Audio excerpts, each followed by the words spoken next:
आयत नंबर 94 सलोर नवी नंबर आयत। औज़ु बिल्लाहि मिनश शैतानिर रजीम बिस्मिल्लाहिर रहमानिर रहीम वमा अरसलना फ़ी क़रियतिन मिन नबिय्यिन इल्ला अख़ज़ना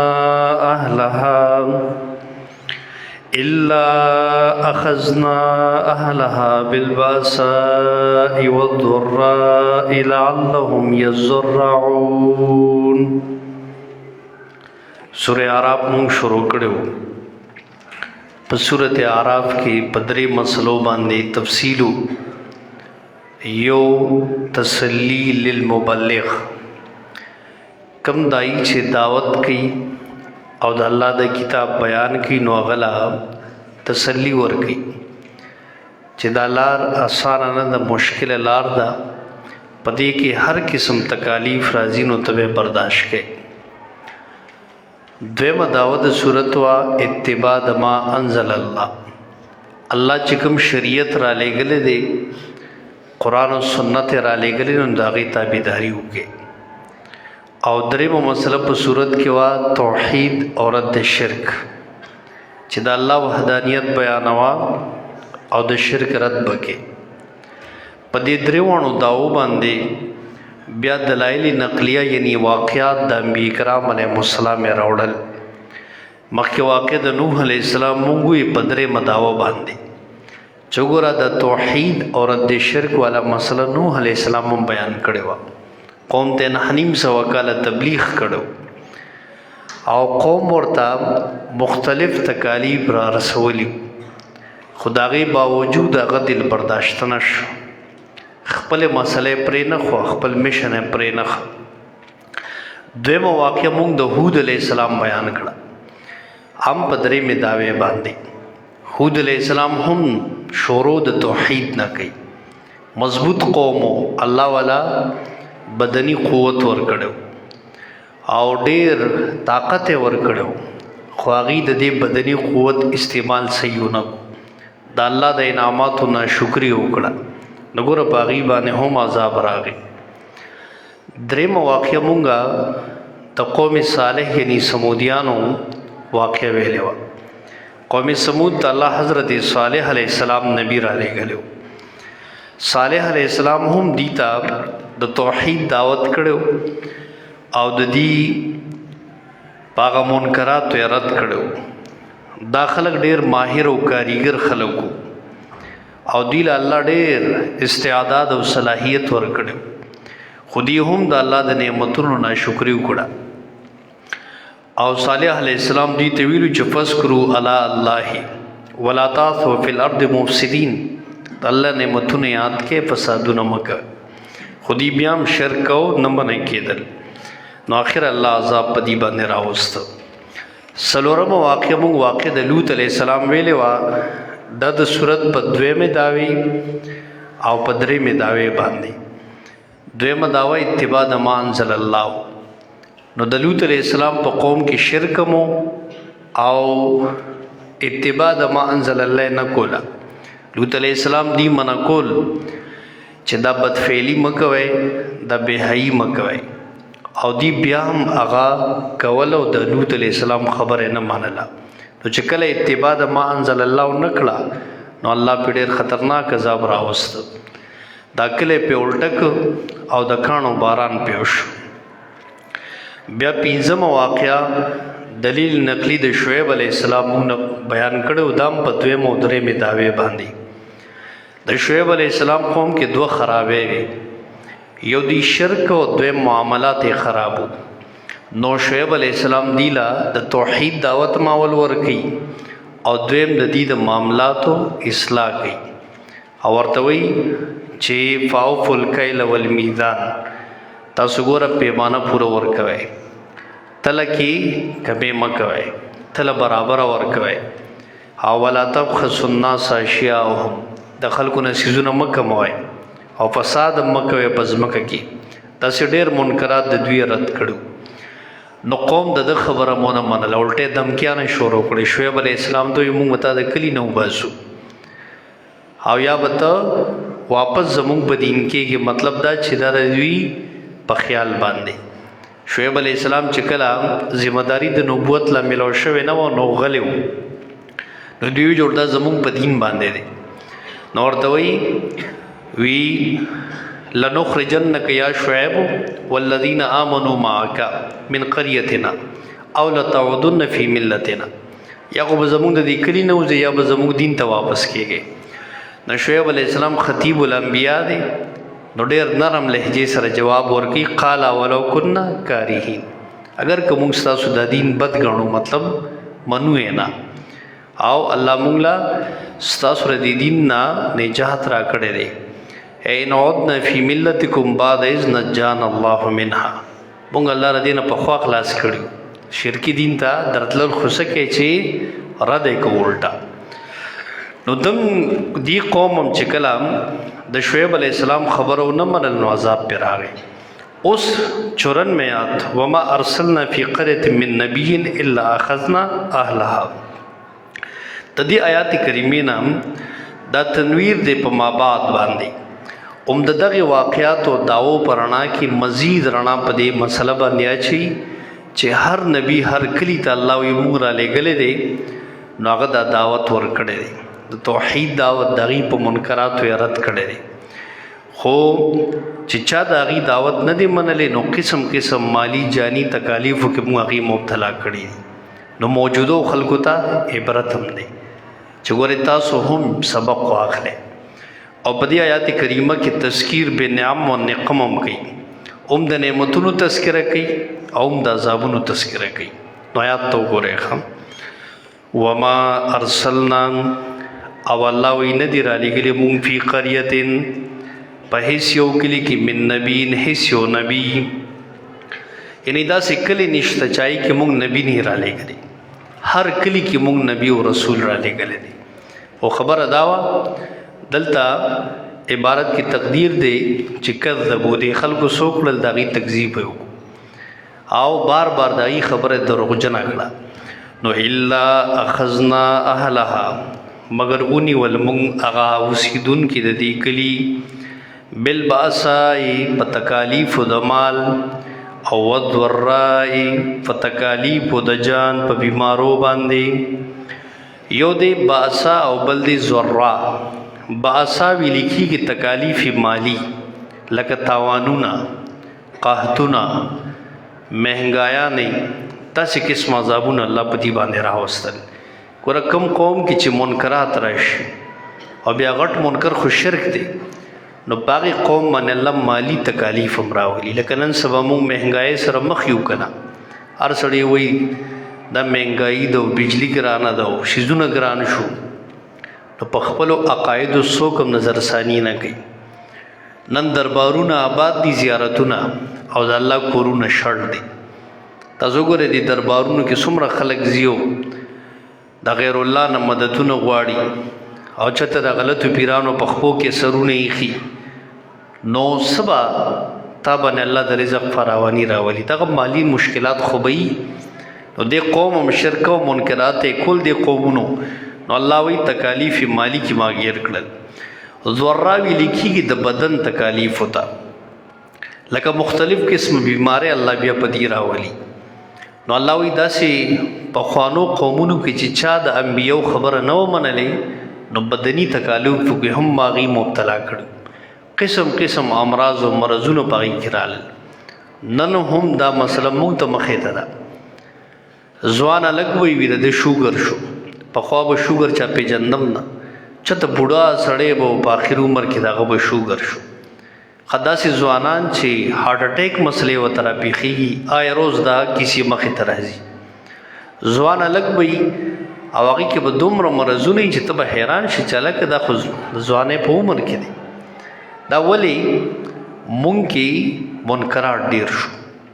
شرکونه عام دي، بدعات عام دي او بېحیایي خصوصا یو یلغار جوړ کړی دی. وګورئ که نه هر نوجوان په بېحیایي په لت کې مبتلا دی. او څنګه چې یو نشهیي اډکشن کوي، نشه کوي. نو دغه شان نن سبا ډیجیټل اډکشن کې هر نوجوان مبتلا دی. د موبایل دته ماهرین چې کوم اصلاح والا خلق دي موټیویشنل سپیکران دی هغه ډیجیټل کوکین وای. پخوا کوکین به ستو وی نشا چا به سیګریټس کولو چرس به اسکل دا به نشي وي. نن سبا د موبایل نشه ده. دا داسې نشه ده چې په دې سکرین کې څوک ورننوځي نو باز دې تی بیا راوځي نه. وګوره دې موبایل فون ته څه وایي؟ سیل فون. سیل څه ته وایي؟ قید ته وایي، جیل ته وایي. نو دا سکرین د موبایل دا سیل دی. دا یو سړی چې پکې دننه شي که نه نو بس په جیل کې بند شو. نو دې تی بیا راوځي نه. نو اوس کو ته د گیم شوقین ته پکې گیم کې تا پبجي د فلان کې گیم د نو کو تا ته ډېر څوک څه وایي خو تا هغه سکرین تا نه پرېږدي. الله دې نه کړي که ته بل یو غلط پروګرام یا فلم ډراما څه چې می وټ ایور او بهای کارونه ته په هغې لت کې مبتلا شوې نو دا سکرین بیا تا پرېږدي نه. نو د هغې د وجې نه قسم قسم جسمانی بیماری نوجوانانو ته لګي. د دې نقصان یو خدا دی چې د الله او د رسول خلاف کې لګیا دی. ستا سترګې بدکاري کوي، ستا غوږونه لګیا دی غلط څیزونه اوري، ستا دا ګوتې غلط شیرینګ کوي، غلط لایکس کوي. نو بل طرف ته د هغې اثر دی د ګناه اثرات دي. هغه ستا په جسم کې مختلف قسمه ډیزیز او بیماریانې پیدا کوي. نو ځکه نوجوانانو کې د بدني تکالیف و ریشو ډېره ده. نو ګوره هغه خلک الله په بدني بیمارو کې مبتلا کړل ولې د الله او رسول خبره نه منله. نن موږ هم داسې بیمارو سره مخ یو خو عبرت څوک نه اخلي. او دا څوک چې په دې میډیا او سوشل میډیا باندې راځي او د خپل فالوورز غمونه کوي. څوک وایي زما فین فالوینګ دومره ډېر دی او میلیونز کې دی او چې کله مړ شي جنازې لږ وګورئ څه شو ستا هغه فین فالوینګ. بس صرف یو پوسټ څوک ولیکي چې هلکه فلان کې بس لاړو او 2-3 ورځې بعد ستا کیسه ختمه شي. تا څوک نه یادوي چې ته کوم څه سټار وې او ته کوم څه شی وې.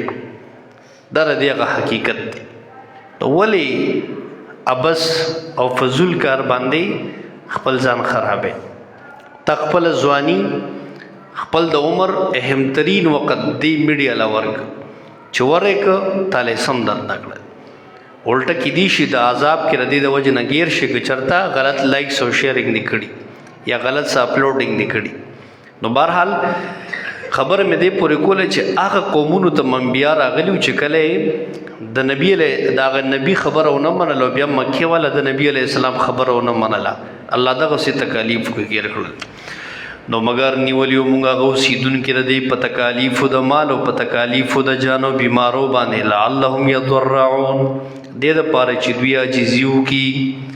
عاجزیو کی مطلب توحید د الله ومني. غټ عاجزي سره چې توحید د الله ومني الله ته سر کې دی الله حاجت روا مشکل کشا وګڼي. الله وی نبی ورته دا خبره کوله خو دوی ونه منله. نو ثم بدلنا مکان السیئات الحسنه بیا به مونږ بدل که په ځای د سختۍ خوشحالي حتی عفو تر دوی چې زیات شو دوی او وقالو دوی ووی قد مس آباءنا یقینا رسیدلی و زمونږ مشرانو ته ضراو سختۍ و سراو او خوشحالیانې نو فاخذناهم بغتة بس ونیوسو مونږ دوی اچانک وهم لا یشعرون بیا دوی نه پوهېږي. الله وی سر وخت بعد امتحانن د عذاب نه بعد چې کله دوی توبه ونه باسي نو موږ په دې باندې راحتونه خوشحالۍ راولو. د دې خیال دی چې الله موږ ته څه نه وایي. دا مشرکان شرکونه کوي که نه نو د دې امیانو خپل دلایل دي د خپل پته نه لګي ذهن کې څه کیچړي پکاویږي او د ځان نه دلایل جوړ کړي او څه د بدعتیانو دلایل چونکه چنانچه لیکن لکن شیخ القرآن مولانا غلام حبیب سے بوي وی د بدعتیانو څه دلایل زموږ خو وی د شر څلور دلایل دي کتاب الله دی سنت رسول دی اجماع دی او قیاس دی. وی د دوی څه دلایل دي دوی سره ځان نه اوس نورم جوړ کړي. وی دی به وی چې چونکه دا خبره داسې ده چنانچه موږ به داسې کوو او لیکن داسې نه په کار خو لحاظه داسې به وکړو نو د دې دلایل د څلور دوی ځان نه جوړ کړي دي نو دغسې امیانو هم ځان له دلایل کتلي دي امیان وایي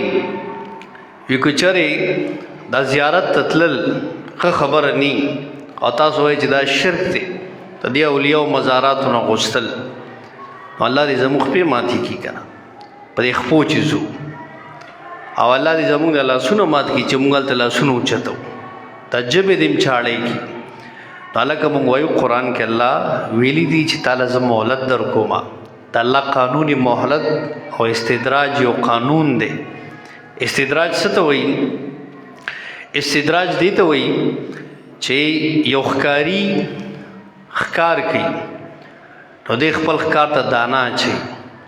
نو په رو رو رو رو رو رو هغه دانې له راځي او آخر دې په جال ور واچوي او راګیرېږي نو د الله رب العزت چې تاسو له کوم ډیل درکړی تاسو له دې نه غلطه فایده اخلئ خو زه د الله په جال کې به یوه ورځ ګیرېږئ نو دا مشرک بدعتي چې کله پوه نه شي او دې هم دغسې د الله او د رسول خلاف کوي شرک کوي بدعت کوي نو دې وایي دا خو زه ټیک روان یم آخر الله یې داسې ونیسي چې یو شړق وله ورکړي راویې غورځوي استدراج دې ته وایي چې ورو ورو داسې الله سړی اوچتوي او یو شړق وله ورکړي بره نه بیا راوغورځوي نو الله وایي دیم نه پوهېدل بیا موږ امتحاناً په ځای د هغه سختو خوشحالۍ بدلې کړو حتی عفو تر دوی چې دوی ښه ډېر شي عفو معنا ده تفسیر ابن کثیر والا وایي کثرو او کثرت اموالو دوی ښه ډېر شي او مالونه یې ښه ډېر شي دغه معنا سوره انعام 45 آیات کې د دې تایید راغلی دی نو دوی ښه خوشحاله نو دوی دغه هم وایي چې دا خو زموږ مشرانو ته هم څه ناڅه خوشحالۍ سختۍ رسېدلې وې نو فاخذناهم بغتة اچانک یې بیا ونیسو او هم لا یشعرون بیا نه پوهېږي دې ته استدراج وایي دلته عفو معنا زیاتېدل دي دلته یو مسله حل شوه یورپي چې کوم سکالران دي او بیا خصوصا هغه مستشرقین چې ورته وایي هغوی په اسلام باندې ډېر اعتراضونه کوي د اسلام په شاعرو حکامو باندې نو دا مسله ضروری ده د قرآن داسې نکاتو نه د هغې بیا پته لګي دغه رنګ مودودي صاحب هم دلته یو خبره کړې ده هغه وایي د ګیرې د بړاولو هېڅ ثبوت نشته هغه وایي ګیره څه ته وایي چې بس په مخ دا تور لږ ډېر څه ښکاري د نه وجې نه تاسو وګورئ د هغه پیروکار چې کوم دي هغې ګیرې نه پرېږدي او نه یې غټئ بس هسې لږې غوندې پرېښي نو هغې وایي د دې ثبوت نشته نو یو خو مونږه په جواب کې حدیث د مسلم شریف وایو چې 10 من الفطره لس خبرې چې د فطرت نه دي نو پای کې قص و شارب و اعفاء اللحى بریتونه کمول او ګیره غټول یو حدیث د مسلم شریف دی دویم دلته د قرآن کې چې د عفو معنی راغلی ده نو دا هم د هغې ګیرې متعلق ووایه که نه چې عفو په معنا د زیاتېدو ده نو دغه د ګیرې متعلق هم روایت کې راغلی دي او بیا قرآن کې د هارون علیه السلام چې موسی علیه السلام ته ویل لا تأخذ بلحیتي و برأسي ته منی سما د ګیرې نه او د سر نه یو خو د ګیرې مقدار هم ته معلومیږي چې هغه د موټي برابري نو چې موټي نه غټېږي نو خیر دی کې بیا کټ کې خو موټي برابر د لازمي ده دغه تایید هم شته بل دا ګیره چې کوم ده حدیث کې راځي نبی علیہ السلام وایي چې اوفر اللحى وحف الشوارب ګیرې غټې کې او برید واړه کې وحف الشوارب اوفر اللحى ګیرې بڑاو کې دا نه چې ګیرې کټ کې نو دا یو فطري عمل دی مردانه کوم چې سړی دی نو د هغې په فطرت کې دا کله چې هلک بالغېږي نو د ده په دې مخ باندې د ګیرې اثرات شروع شي جنۍ چې کله بالغېږي نو د هغې په مخ باندې ګیره نه راځي ولې د هغې فطرت هغه دی او د ده فطرت دا دی یو خو دا فطري مسله ده خو الله دې معافي وکړي بعضې هلکان قانون فطرت نه خوښوي او نه د الله حکم خوښوي او چې موږ الله ولې دا هلکان پیدا کړو جنکې ښیو نو به زر ګیره به وخورئ او ځان بس کی شی وبو کی او دی وجوړ ز پدې کې خخ کارم کله د نو جوانانو نو یو سوال دادی چې ګیرا یو علماء د دې متعلق لیکلي دي چې دا د ټولو انبیاء کرام علیهم السلام سنت دي هر نبی ګیرا پرې خدا نو دې حکم هم د واجب دی د سنت نه بلکې د واجب دی او بیا نبی علیہ السلام چې عمل کړي نو کته نبی علیہ السلام سره مینه کې خطبه داغه شکل او صورت او داغه سیرت اپناوي او چې د دنیا د ټولو نه عظیم هسته په ټولو انبیو کې سید الرسول غپریخي نو موږ به څنګه نه پریدو او حسن حدیث کې راځي د سړو حسن اغا په ګیر باندې او د خزو حسن په کونسو باندې نو سړی الګ حسین ښکاری په ګیره کې او دا کوم الګ چې ګیره کټ کی نو ما تاسو ته قانون فطرت نه خلاف کی د رسول الله د سنت نم خلاف کی نو د بدی ښکاری بد ښکاری بدرنګ ښکاری نو ګورا یو خو شاعر د اسلام نه نعوذ بالله تاسو دا د دې باره کې مو چې نعوذ بالله مونږ بد ښکارو بعضی پلاران موریان خلق باندې زور کوي چې نه بچی ته لا وړو کې خیر دی بدی ښکاری چې ګیره دي دا سره روخي چې نعوذ بالله دا خبره کولم گمراهی ده په دې باندې د شاعر د اسلام توهین د خلق کوي یو خو په دې مسله بچو ځان پوي کوي نو جوانانو چې ګیره سوچ پرې دی او مقدار انداز نه چې ډیزاین نو پکې کې چورګه د څه بلګ لګ پرې دم خیر لا ځوانه ما نا بهترین نوجوان هغه دی چې د ځواني عمر د سنت او تابعداري وکي او هغه اوس د سنت سره دومره مینه چې هغه پزړه کې عہد وکي چې سبق ګیره پرېدم نو سوچ به پرېدم دله بکینچی قدرې نوړم نو دا بهترین انسان دی نو بهرحال د عفو کې دغه یو مسله زموږ حل کیږي دا علمی مسله ده چې زیات شو دوی مطلب هغه ګیره به هم ډېر الفاظ په حدیث کې دا راغلي دلته یو تایید دا غینا معلومی ولو ان اهل القرآن دی آیات کریمه کې اوس التفات کوي مخکې خلکو ته الله وی کچره د مخکینو خلکو دا کم چې هلاک شو د انبیاء کرام علیهم السلام د قومونه کدی د دې پیغمبرانو خبره منلې و دی وړې برکات حاصل کړو د بر لاندې نه خو دوی خبره ونه منله اوس هم ګوره موجوده مونږ ته دا عبرت دی دا کومې خبرې ما وکړې د الله او د رسول نه که دا مونږ نه منلې نو مونږ به نه دي پرنګ بیا وروستو ارمان کو الله وی کدی منلې وي نو ما پیدا د برکات کړې وي خودی صبرونه کو د نبی خبره ونه منله ولو ان اهل القرى کچری دی کلیوالو امنو ایمان روړوي امنو مراد مسله توحید ده توحید منلې وي شرک نه وکړي